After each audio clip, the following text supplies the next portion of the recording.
नारायणीयं दशकं 1 श्लोकं 3 सत्वं यत्तत् सत्वं यत्तत् सत्वं यत्तत् पराभ्यां पराभ्यां पराभ्याम् अपरिकलनतः अपरिकलनतः अपरिकलनतः पराभ्यामपरिकलनतः पराभ्यामपरिकलनतः पराभ्यामपरिकलनतः निर्मलं निर्मलं निर्मलं तेन तावत् तेन तावत् तेन तावत् सत्वं यत्तत् सत्वं यत्तत् सत्वं यत्तत् पराभ्याम् अपरिकलनतः पराभ्यामपरिकलनतः पराभ्यामपरिकलनतः सत्वं यत्तत् पराभ्यामपरिकलनतः सत्वं यत्तत् पराभ्यामपरिकलनतः सत्वं यत्तत् पराभ्यामपरिकलनतः निर्मलं तेन तावत् निर्मलं तेन तावत् निर्मलं तेन तावत् सत्वं यत्तत् पराभ्यामपरिकलनतः निर्मलं तेन तावत् सत्वं यत्तत् पराभ्यामपरिकलनतः निर्मलं तेन तावत् सत्वं यत्तत् पराभ्यामपरिकलनतः निर्मलं तेन तावत्. You might have noticed now I have recited the whole first line. Now we will go to the second line.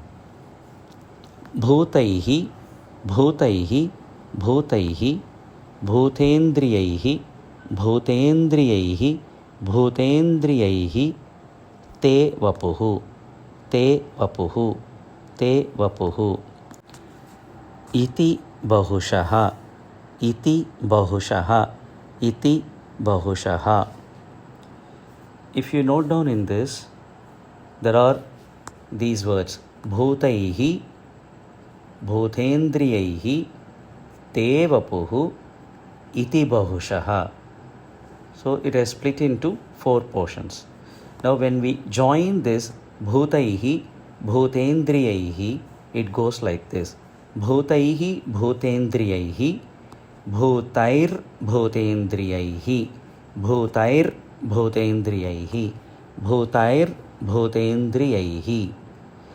The next is Te Vapuhu Te Vapuhu. When this Te Vapuhu joins with the previous Bhutendriyaihi, there is a word called Sa. Sa will come in between. Bhutendriyaihi Te Vapuhu becomes Bhutendriyais Te Vapuhu Bhutendriyais Te Vapuhu Bhutendriyais Te Vapuhu. So now if I join these 3 words, Bhutaihi Bhutendriyaihi Te Vapuhu, it becomes like this. Bhutair Bhutendriyair Ste Vapuhu Bhutair Bhutendriyais Te Vapuhu Bhutair Bhutendriyais Te Vapuhu. Now after this Te Vapuhu there is Iti Bahushaha Iti Bahushaha.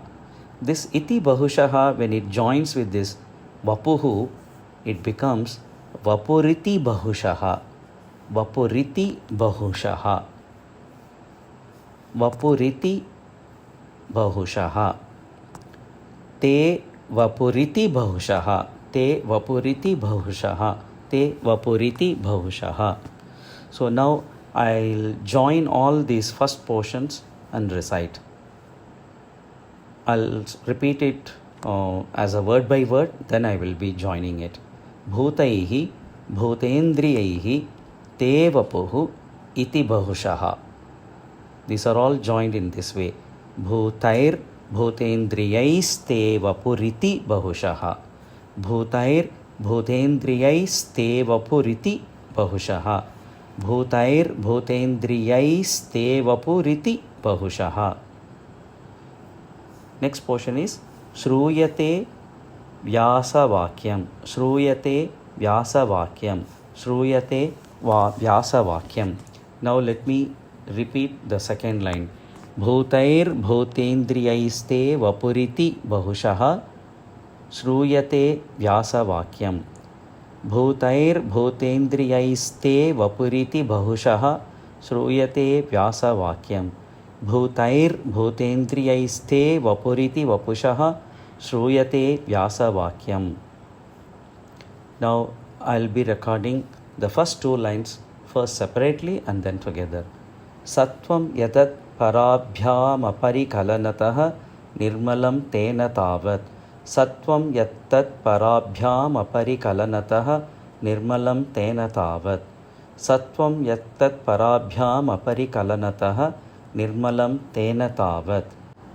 भूतैर्भूतेन्द्रियैस्ते वपुरिति बहुशः श्रूयते व्यासवाक्यम् भूतैर्भूतेन्द्रियैस्ते वपुरिति बहुशः श्रूयते व्यासवाक्यम् भूतैर्भूतेन्द्रियैस्ते वपुरिति बहुशः श्रूयते व्यासवाक्यम्.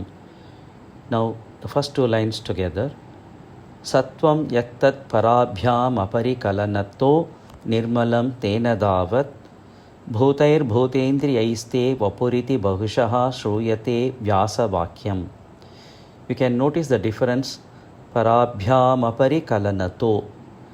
Some people say that parabhyam aparikalanatah nirmalam tena vakyam or parabhyam aparikalanato nirmalam tena vakyam. Tavat. Both are right. Sattvam yattat parabhyam aparikalanatah निर्मलं तेन तावत् भूतैर्भूतेन्द्रियैस्ते वपुरिति बहुशः श्रूयते व्यासवाक्यम्. सत्वं यत्तत् पराभ्याम् अपरिकलनतः निर्मलं तेन तावत् भूतैर्भूतेन्द्रियैस्ते वपुरिति बहुशः श्रूयते व्यासवाक्यम्. सत्वं यत्तत् पराभ्याम् अपरिकलनतः निर्मलं तेन तावत् भूतैर्भूतेन्द्रियैस्ते वपुरिति बहुशः श्रूयते व्यासवाक्यम्. Now let's go to the third line. Tat swachhatvat. Tat swachhatvat. Tat swachhatvat. Yat achadita. Yat achadita. Yat achadita. Tat swachhatvat yat. Tat swachhatvat yat. Tat swachhatvat yat. When yat joins with swachhatvat, it becomes swachhatvadyat. Swachhatvadyat. Swachhatvadyat. Achadita. Achadita. Achadita. When achadita joins with tat swachhatvadyat, it becomes tat swachhatvadyadachadita. Swachhatvadyadachadita. Swachhatvadyadachadita. Tat swachhatvadyadachadita. Tat swachhatvadyadachadita. Tat swachhatvadyadachadita. Tat swachhatvadyadachadita. Parasukhachit. Parasukhachit. Parasukhachit. Garbha nirbhasarupam. Garbha nirbhasarupam. Garbha nirbhasarupam. Parasukhachit. Garbha nirbhasarupam. Parasukhachit. Garbha nirbhasarupam. Tat swachhatvadyadachadita parasukhachit. Tat swachhatvadyadachadita parasukhachit. Tat swachhatvadyadachadita parasukhachit. Garbha nirbhasarupam. Garbha nirbhasarupam. Garbha nirbhasarupam. Tat swachhatvadyadachadita parasukhachit. Garbha nirbhasarupam. Tat swachhatvadyadachadita parasukhachit. Garbha nirbhasarupam. Tat swachhatvadyadachadita parasukhachit. garbha nirbhasa roopam. Now let's go to the fourth line. Tasmin dhanya, tasmin dhanya, tasmin dhanya ramante, ramante, ramante. Tasmin dhanya ramante, tasmin dhanya ramante, tasmin dhanya ramante. Shruti mati madhure, shruti mati madhure, shruti mati madhure, shruti mati madhure. Sugrahe, sugrahe, sugrahe, vigrahe, vigrahe, vigrahe, te, te, te. Sugrahe vigrahe te, sugrahe vigrahe te, sugrahe vigrahe te. Now let's start from the fourth line. Tasmin dhanya ramante, tasmin dhanya ramante, tasmin dhanya ramante. Shrutimati madhure, shrutimati madhure, shrutimati madhure. Sugrahe vigrahe te, sugrahe vigrahe te, sugrahe vigrahe te. Now together. Tasmin dhanya ramante, shrutimati madhure, sugrahe vigrahe te. Tasmin dhanya ramante, shrutimati madhure, sugrahe vigrahe te. Tasmin dhanya ramante, shrutimati madhure, sugrahe vigrahe te. Now let's recite the third and fourth lines separately. Tat swachat vadyadachadita parasukhachit garbha nirbhasa roopam. Tat swachat vadyadachadita parasukhachit garbha nirbhasa roopam. Tat swachat vadyadachadita parasukhachit garbha nirbhasa roopam. Fourth line. Tasmin dhanya ramante, shruti mati madhure, sugrahe vigrahe te. Tasmin dhanya ramante, shruti mati madhure, sugrahe vigrahe te. Tasmin dhanya ramante, shruti mati madhure, sugrahe vigrahe te. Now the third and fourth line together. Tat swachat vadyadachadita parama sukhachit garbha nirbhasa roopam. Tasmin dhanya ramante, shrutimati madhure, sugrahe vigrahe te. Tat swachat vadyadachadita parasukhachit garbha nirbhasa roopam. Tasmin dhanya ramante, shrutimati madhure, sugrahe vigrahe te. Tat swachat vadyadachadita parasukhachit garbha nirbhasa roopam. Tasmin dhanya ramante, shrutimati madhure, sugrahe vigrahe te. Sattvam yaktat parabhyam aparikalanatah nirmalam tena tavat. Sattvam yaktat parabhyam aparikalanatah nirmalam tena tavat. Sattvam yattat parabhyam aparikalanatah nirmalam tena tavat. Bhutair bhutendriyaisthe vapuriti bahushah shruyate vyasavakyam. Bhutair bhutendriyaisthe vapuriti bahushah shruyate vyasavakyam. Bhutair bhutendriyaisthe vapuriti bahushah shruyate vyasavakyam. Sattvam yattat parabhyam aparikalanatah nirmalam tena tavat. Bhutair bhutendriyaisthe vapuriti bahushah shruyate vyasavakyam. Sattvam yattat parabhyam aparikalanatah nirmalam tena tavat.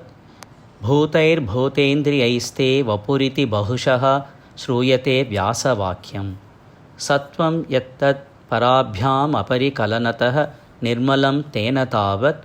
Bhutair bhutendriyaisthe vapuriti bahushah shruyate vyasavakyam.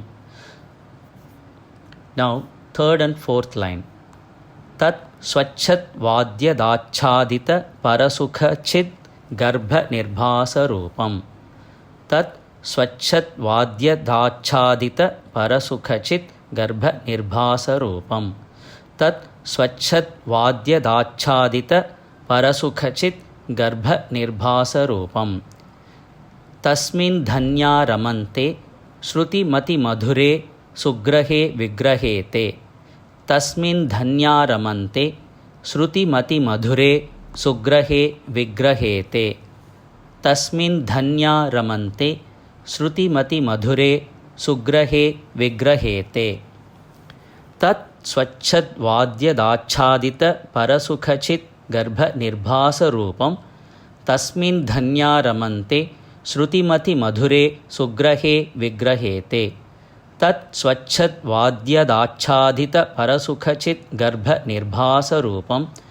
तस्मिन् धन्या रमन्ते श्रुतिमतिमधुरे सुग्रहे विग्रहे ते तत् स्वच्छद्वाद्यदाच्छादितपरसुखचिद्गर्भनिर्भासरूपं तस्मिन् धन्या रमन्ते श्रुतिमतिमधुरे सुग्रहे विग्रहे ते. Now the whole shloka together for 3 times. Sattvam yattat parabhyam aparikalanatāh nirmalam tena tāvat bhūtair bhūtendriyaiste vapuriti bahushaha shrūyate vyāsavakyam tat swachat vādyadāच्छādita parasukhachit garbha nirbhāsa rūpam tasmin dhanya ramante shrutimati madhure sugrahe vigrahete. सत्वं यत्तत् पराभ्याम् अपरिकलनतः निर्मलं तेन तावत् भूतैर्भूतेन्द्रियैस्थे वपुरिति बहुशः श्रूयते व्यासवाक्यं तत् स्वच्छद्वाद्यदाच्छादितपरसुखचित् गर्भनिर्भासरूपं तस्मिन् धन्या रमन्ते श्रुतिमतिमधुरे सुग्रहे विग्रहेते. सत्वं यत्तत् पराभ्याम् अपरिकलनतः निर्मलं तेन तावत् भूतैर्भूतेन्द्रियैस्ते वपुरिति बहुशः श्रूयते व्यासवाक्यं तत् स्वच्छद्वाद्यदाच्छादितपरसुखचित् गर्भनिर्भासरूपं तस्मिन् धन्या रमन्ते श्रुतिमतिमधुरे सुग्रहे विग्रहेते. सत्वं यत्तत्पराभ्याम् अपरिकलनतः निर्मलं तेन तावत् भूतैर्भूतेन्द्रियैस्ते वपुरिति बहुशः श्रूयते व्यासवाक्यं तत् स्वच्छद्वाद्यदाच्छादितपरसुखचित् गर्भनिर्भासरूपं तस्मिन् धन्या रमन्ते श्रुतिमतिमधुरे सुग्रहे विग्रहेते. सत्वं यत्तत्पराभ्याम् अपरिकलनतः निर्मलं तेन तावत् भूतैर्भूतेन्द्रियैस्ते वपुरिति बहुशः श्रूयते व्यासवाक्यं तत् स्वच्छद्वाद्यदाच्छादितपरसुखचित् गर्भनिर्भासरूपं तस्मिन् धन्या रमन्ते श्रुतिमतिमधुरे सुग्रहे विग्रहेते. सत्वं यत्तत्पराभ्याम् अपरिकलनतः निर्मलं तेन तावत् भूतैर्भूतेन्द्रियैस्ते वपुरिति बहुशः श्रूयते व्यासवाक्यं तत् स्वच्छद्वाद्यदाच्छादितपरसुखचित् गर्भनिर्भासरूपं तस्मिन् धन्या रमन्ते श्रुतिमतिमधुरे सुग्रहे विग्रहेते.